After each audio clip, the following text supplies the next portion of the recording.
नारद जी का शिव तीर्थों में भ्रमण, शिवगणों को शापोद्धार की बात बताना तथा ब्रह्मलोक में जाकर ब्रह्मा जी से शिव तत्व के विषय में प्रश्न करना। सूत जी बोले, महर्षियों, भगवान श्री हरि के अंतर्धान हो जाने पर मुनिश्रेष्ठ नारद शिवलिंगों का भक्ति पूर्वक दर्शन करते हुए पृथ्वी पर विचरने लगे। ब्राह्मणों, भूमंडल पर घूम फिरकर उन्होंने भोग और मोक्ष देने वाले बहुत से शिवलिंगों का प्रेम पूर्वक दर्शन किया। दिव्यदर्शी नारद जी भूतल के तीर्थों में विचर रहे हैं और इस समय उनका चित्त शुद्ध है। यह जानकर वे दोनों शिवगण उनके पास गए। वे दोनों शिवगण शाप से उद्धार की इच्छा से आदरपूर्वक मस्तक झुकाकर भली भांति प्रणाम करके मुनि के दोनों पैर पकड़कर आदरपूर्वक उनसे कहने लगे, हे ब्रह्मपुत्र देवर्षि, प्रेम पूर्वक हम दोनों की बातों को सुनिए। वास्तव में हम दोनों ही आपका अपराध करने वाले हैं, ब्राह्मण नहीं हैं। हे मुने, हे विप्र, आपका अपराध करने वाले हम दोनों शिव के गण हैं। राजकुमारी श्रीमती के स्वयंवर में आपका चित्त माया से मोहित हो रहा था। उस समय परमेश्वर की प्रेरणा से आपने हम दोनों को शाप दे दिया। वहाँ कुसमय जानकर हमने चुप रह जाना ही अपने जीवन रक्षा का उपाय समझा। इसमें किसी का दोष नहीं है, हमें अपने कर्म का ही फल प्राप्त हुआ है। प्रभु, अब आप प्रसन्न होइए और हम दोनों पर अनुग्रह कीजिए। सूत जी बोले, उन दोनों गणों के द्वारा भक्ति पूर्वक कहे गए वचनों को सुनकर पश्चाताप करते हुए देवर्षि नारद प्रेम पूर्वक कहने लगे, आप दोनों महादेव के गण हैं और सत्पुरुषों के लिए परम सम्माननीय हैं। अतः मेरे मोह रहित एवं सुखदायक यथार्थ वचन को सुनिए। पहले निश्चय ही शिवेच्छावश मेरी बुद्धि भ्रष्ट हो गई थी और मैं सर्वथा मोह के वशीभूत हो गया था। इसलिए आप दोनों को कुबुद्धि वाले मैंने शाप दे दिया। हे शिवगणों, मैंने जो कुछ कहा है वह वैसा ही होगा।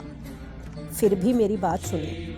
मैं आपके लिए शापोद्धार की बात बता रहा हूँ।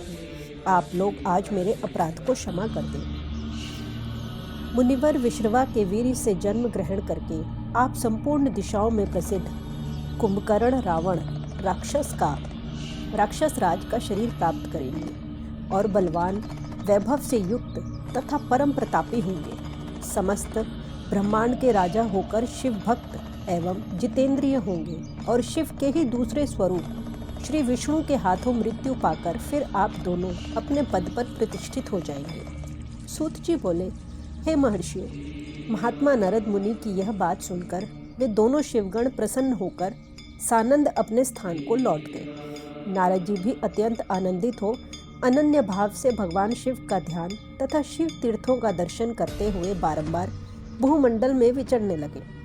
अंत में वे सबके ऊपर विराजमान काशीपुरी में गए, जो शिवजी की प्रिय शिव स्वरूपिणी एवं शिव को सुख देने वाली है। काशीपुरी का दर्शन करके नारद जी कृतार्थ हो गए।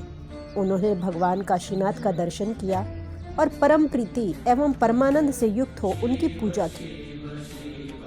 काशी का सानंद सेवन करके वे मुनिश्रेष्ठ कृतार्थ का अनुभव करने लगे और प्रेम से विभल हो उसका नमन, वर्णन तथा स्मरण करते हुए ब्रह्मलोक को गए। निरंतर शिव का स्मरण करने से शुद्ध बुद्धि को प्राप्त देवर्षि नारद ने वहां पहुंचकर विशेष रूप से शिव तत्व का ज्ञान प्राप्त करने की इच्छा से ब्रह्मा जी को भक्ति पूर्वक नमस्कार किया और नाना प्रकार के स्रोतों द्वारा उनकी स्तुति करके उनसे शिव तत्व के विषय में पूछा। उस समय नारद जी का हृदय भगवान शंकर के प्रति भक्ति भावना से परिपूर्ण था। नारद जी बोले, हे ब्राह्मण, पर ब्रह्म परमात्मा के स्वरूप को जानने वाले हे पितामह, हे जगत प्रभु, आपके कृपा प्रसाद से मैंने भगवान विष्णु के उत्तम महात्म्य का पूर्णतया ज्ञान प्राप्त किया है। भक्ति मार्ग, ज्ञान मार्ग, अत्यंत दुस्तर तपो मार्ग, दान मार्ग तथा तीर्थ मार्ग का भी वर्णन सुना है, परंतु शिव तत्व का ज्ञान मुझे अभी तक नहीं हुआ है। मैं भगवान शंकर की पूजा विधि को भी नहीं जानता। अतः हे प्रभु, आप कर्मशः इन विषयों को तथा भगवान शिव के विविध चरित्रों को मुझे बताने की कृपा करें। हे तात, शिव तो निर्गुण होते हुए भी सगुण है, यह कैसे संभव है?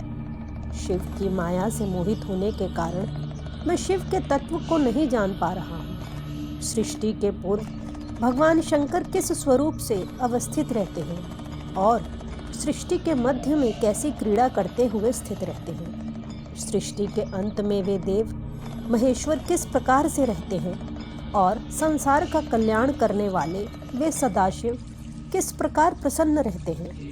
हे विधाता, वे संतुष्ट होकर अपने भक्तों और अन्य लोगों को कैसा फल देते हैं, वह सब हमें बताएं। मैंने सुना है कि भगवान तत्काल प्रसन्न हो जाते हैं। परम दयालु वे भक्त के कष्ट को नहीं देख पाते हैं। ब्रह्मा, विष्णु और महेश ये तीनों देव शिव के ही अंश हैं।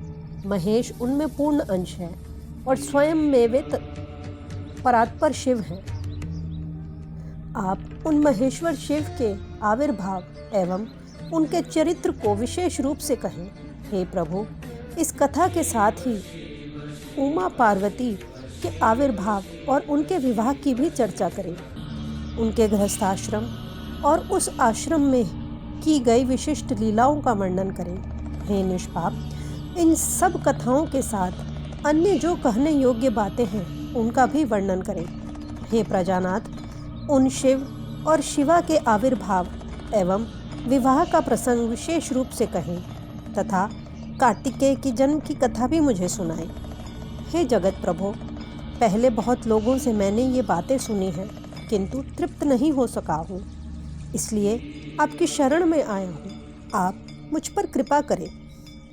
अपने पुत्र नारद की यह बात सुनकर लोक पितामह ब्रह्मा वहाँ इस प्रकार कहने लगे। इस प्रकार श्री शिव महापुराण के अंतर्गत द्वितीय रुद्र संहिता के प्रथम खंड में सृष्टि उपाख्यान का नारद प्रश्न वर्णन नामक 5वां अध्याय पूर्ण हुआ।